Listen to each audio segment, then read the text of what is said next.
Tout pour investir. Dose d'économie. L'élève France appelé au tableau. Bonjour Nicolas Dose. Bonjour. Verdict ce soir. C'était pas mal comme titre, je trouvais pas le bon titre. Là, l'élève France appelé au tableau, c'est pas mal. Verdict ce soir après la clôture de la bourse. Vous le savez, 2 des 3 grandes agences de notation vont trancher sur la note souveraine de notre beau pays. Le risque de la dégradation de cette note est-il réel selon vous, cher Nicolas? Ah oui, il est bien réel le risque. Il est bien réel parce que la dégradation de nos finances publiques, elle est franche. Et elle est brutale. Il n'y a pas de règle. Enfin, normalement, traditionnellement, quand vous avez un ratio de dette sur PIB qui s'est dégradé de plus de 10 points entre la précédente dégradation et le moment où l'on parle, vous avez de grandes chances d'être dégradé. Il se trouve que 2019-2023, notre ratio de dette sur PIB, il ne s'est pas dégradé de 10 points, mais de 13 points.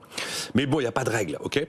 Maintenant, oui, le risque est réel. Pourquoi ? Le déficit public est nettement supérieur à ce qui était prévu en 2023. Nettement, hein. On est parti de 4,9 prévu, on arrive à 5,5. La croissance est nettement plus faible que ce qui était espéré cette année en 2024. On est parti à 1,4, on a ramené à 1, et le 1 est encore largement au-dessus des prévisions globales de l'ensemble des instituts qui sont plutôt autour de 0,7%. Elle est réelle parce que notre dette, effectivement, dépasse 110% du PIB. Il y a un pays d'Europe qui fait pire que nous, qui s'appelle l'Italie.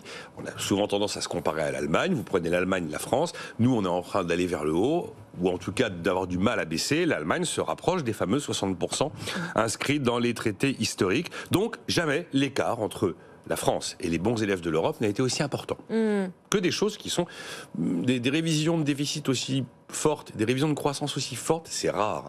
Un écart qui se creuse entre les frugaux et les non-frugaux, c'est rare aussi.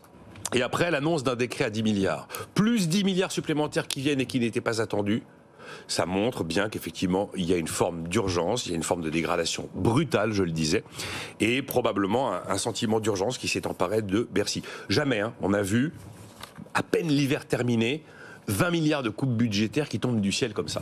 Alors, Gabriel Attal dit « Regardez comme on est sérieux ». Moi, je dis, regardez comme ça flippe à Bercy.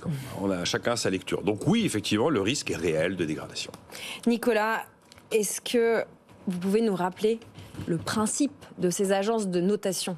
C'est important de rappeler qu'effectivement, tous les 6 mois, les agences vont donner leur avis sur la solvabilité d'un État, la note de dette souveraine, la capacité de l'État à rembourser sa dette. Un point très important, autant les agences de notation, quand elles notent des établissements, enfin des entreprises, elles sont rémunérées pour le faire, elles ne sont pas rémunérées pour se prononcer sur les États.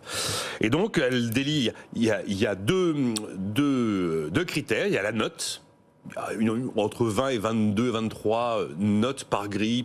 Elles n'ont pas toutes exactement la même grille de notes, mais c'est une grosse vingtaine de notes. Et puis il y a la recommandation, la perspective qui accompagne la note, qui peut être stable, qui peut être négative ou qui peut être positive. Si vous voulez, dit très simplement, les agences de notation sont un peu aux États ce que le guide Michelin est à la restauration. Et donc ce soir, 2 des 3, Fitch et Moody's, vont se prononcer. Le 31 mai, on aura l'avis de celle qui est la plus écoutée. C'est Standard & Poor's. Standard & Poor's, la plus écoutée. Écoutez, bon, très concrètement, mettons-nous du point de vue du business, de la vraie économie. Qu'est-ce qui va se passer très concrètement si la France a sa note souveraine dégradée? Est-ce que c'est grave? Dans les jours qui viennent, même les mois qui viennent, il va absolument rien se passer. On n'aura aucun problème particulier pour placer notre dette et on ne va pas vivre une explosion totale des taux d'emprunt. S'il devait y avoir une explosion totale des taux d'emprunt de la France, des taux souverains, on aurait déjà commencé à la voir. On n'a pas du tout vu un écart s'installer entre l'OAT française et le Bund allemand. En fait, qu'est-ce qui se passe? La France aujourd'hui, elle est notée 17-18 sur 20. Si on est dégradé, on sera noté 16 sur 20. Ça reste quand même le club des pays les plus sûrs. Le problème de l'histoire, c'est que le mouvement de déclin, il est engagé maintenant depuis 2012, quand on perd le triple A, mais il est inexorablement orienté vers le bas. On n'a aucune perspective de moyen terme, même de long terme, qui nous permettrait d'imaginer qu'on verrait cette note révisée à la hausse. Contrairement à ce que la Grèce a vécu. Je rentre un tout petit peu dans le détail. J'ai regardé chez Moody's. Vous avez 4 niveaux très bons. Le triple A, ok. Derrière le triple A, vous avez 3 notes. A1, enfin double A1, double A2, double A3. Maintenant, on est double A2. Donc on est au 3e niveau des 4 niveaux des bons élèves. Ensuite, vous avez 3 niveaux où vous êtes acceptable. Ça va.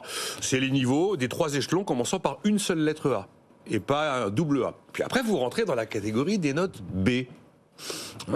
C'est là où ça se gâte un peu. Et puis si vous arrivez dans la catégorie des notes C, là, ça sent le sapin. Et là, c'est pareil, vous avez plusieurs C. Puis quand vous avez la note C tout seul, un gros C, ça s'appelle le défaut. Ah, évidemment, on n'en est absolument pas là. Mais encore une fois, chaque dégradation, c'est toujours vers le bas. Et on n'a absolument aucune perspective pour que les choses s'inversent. 2024, on signe notre 50e budget dans le rouge. 50 ans. Bon. Et on a des présidents de la République qui ont tous promis la réforme de l'État, et aucun qui ne l'a engagé et aucun qui ne l'a mené. Donc voilà, on a une dette souveraine qui ne reprendra pas de sitôt le chemin du double A1, voire du triple A. Et on est vraiment dans l'histoire du gars qui tombe du 20e étage et qui, au 16e étage, se dit pour l'instant, tout va bien. 50 ans dans le rouge. Voilà le problème, Nicolas, on vous entend, c'est pas d'avoir une note dégradée, c'est d'être dans la pente descendante depuis toutes ces années. Bon, après, il y a la question d'image et les conséquences politiques qui existent aussi en cas de dégradation. Je me demandais si on serait dégradé, je pensais pas trop. Et puis ce matin, tous mes invités autour de la table ont pensé que si. Bon, à voir lundi.